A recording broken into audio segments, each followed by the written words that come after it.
Telangana RTC bus के एक driver को खातून मुसाफिर के बैग से सोना चोरी करते हुए रंगे हाथों पकड़ लिया गया। यह वाक़या उस वक्त पेश आया जब एक खातून जो वरंगल से निज़ामाबाद जाने वाली आरटीसी बस में सफ़र कर रही थी ने अपना बैग ड्राइवर की सीट के पीछे रखा। बैग में सोने के जेवरात थे और खातून ने यह जगह महफूज समझकर अपने सामान को वहाँ रखा था। ताहम बस ड्राइवर ने मौके का फ़ायदा उठाया और चुपके से बैग को खोलकर उसमें मौजूद सोने के जेवरात निकाल लिए। लेकिन बदकिस्मती से ड्राइवर की यह हरकत बस में मौजूद एक दूसरे मुसाफिर ने अपने मोबाइल फ़ोन से रिकॉर्ड कर ली। वीडियो मंजर यहाँ पर आने के बाद इस मामले ने बस इंतजामिया में हलचल मचा दी और फौरी तौर पर ड्राइवर को हिरासत में ले लिया गया।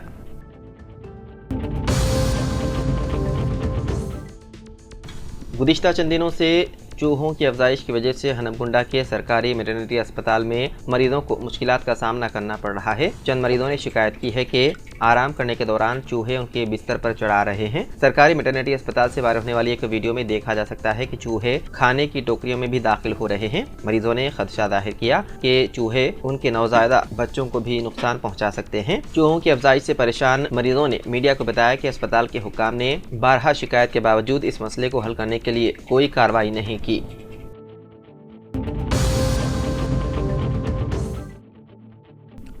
कोडंगल के साबिक रुकन असेंबली पट्टनम नरेंद्र रेड्डी को पुलिस ने ले लिया हिरासत में। उन्हें हैदराबाद की बंजारा हिल्स में केबीआर पार्क के करीब सुबह वॉकिंग के दौरान गिरफ्तार किया गया। इतलात के मुताबिक नरेंद्र रेड्डी को वकाराबाद के ज़िले कलेक्टर पर हमले की साजिश में मुलव्विस होने के इल्ज़ाम में गिरफ्तार किया गया। वकाराबाद ज़िले के नडालिया मंडल के लग्गाचरल गांव में पीर को कलेक्टर और दीगर अहदेदारों पर हमले के बाद पुलिस ने रात में ही कार्रवाई शुरू कर दी।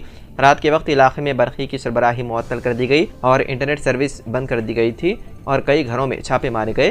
तकरीबन 300 पुलिस एहलकारों ने इस कार्रवाई में हिस्सा लिया और मुख्तलिफ मकामात से 55 अफराद को हिरासत में लेकर पुलिस स्टेशन मुंतकिल कर दिया। तफ्तीश के बाद 16 किसानों को अदालत में पेश किया गया, जहां से उन्हें 14 दिन की अदालती तहवील में परगी सब जेल मुंतकिल कर दिया गया।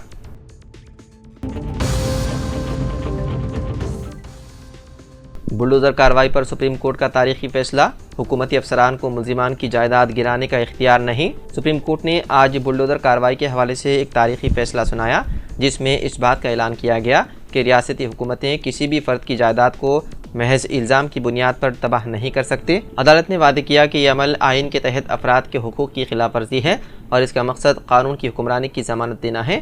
अदालत ने इस बात पर जोर दिया कि जब तक कोई शख्स मुजरिम साबित ना हो जाए, उसकी जायदाद को सिर्फ इल्ज़ाम की बुनियाद पर तबाह करना गैर कानूनी है। सुप्रीम कोर्ट ने कहा कि हुकूमतों और उनके एहलकारों को इख्तियार नहीं है कि वो किसी फ़र्द को मुजरिम करार देकर उसकी जायदाद तबाह करें। यह फ़ैसला आइन के उसूलों के तहत अफराद की हिफाजत के हक़ में है, जो उन्हें रियासती ताकत के मनमाने इस्तेमाल से बचाता है।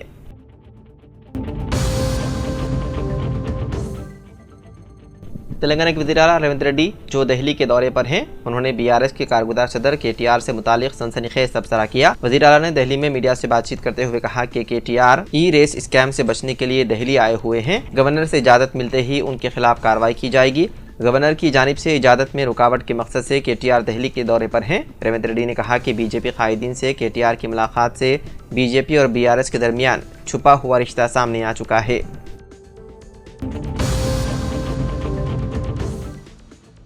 17 और 18 नवंबर को Telangana public service commission group 3 के इम्तिहानात से कबल साइबराबाद पुलिस ने इम्तिहानी मराकज़ के करीब BNS यानी कि भारतीय शहरी तहव्वुस स्नेहिता की दफ़ा 163 के तहत पाबंदियाँ आयद कर दी। दफ़ा 163 के तहत पाबंदियों में सुबह 6 बजे से शाम 6 बजे के दरमियान इम्तिहानी मराकज़ के 200 मीटर के दायरे में 5 या उससे ज़्यादा अफराद के जमा होने पर पाबंदी है।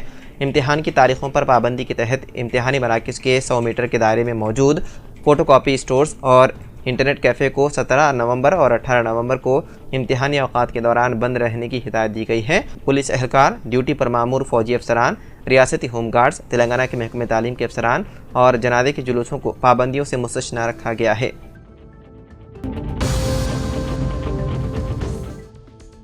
पुराने शहर में बहादुरपुरा से आराम घर चौराहे के दरमियान ज़ेर तामीर फ्लाईओवर के कामों को जारिया साल के अवाखिर तक मुकम्मल कर लिया जाएगा और इम्कान है कि आइंदा साल के अवाइल में इस फ्लाईओवर का इफ्तिताह अमल में लाया जाएगा।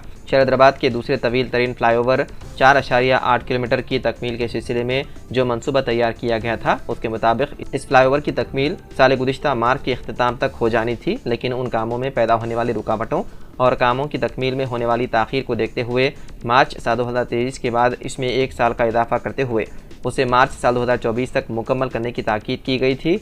लेकिन उन कामों की तकमील के लिए दरकार वक्त को देखते हुए उसमें मज़ीद मोहलत फराहम करने के इक़दाम किए गए, लेकिन कोई वक्त मुतय्यन नहीं किया गया था। लेकिन अब उन कामों की रफ्तार को देखते हुए कहा जा रहा है कि उन कामों को दिसंबर साल 2024 के अवाखिर तक मुकम्मल कर लिया जाएगा और 608 करोड़ की लागत से तामीर किए जाने वाले इस फ्लाईओवर का जनवरी साल 2025 के अवाइल में इफ्तिताह अंजाम दिया जाएगा।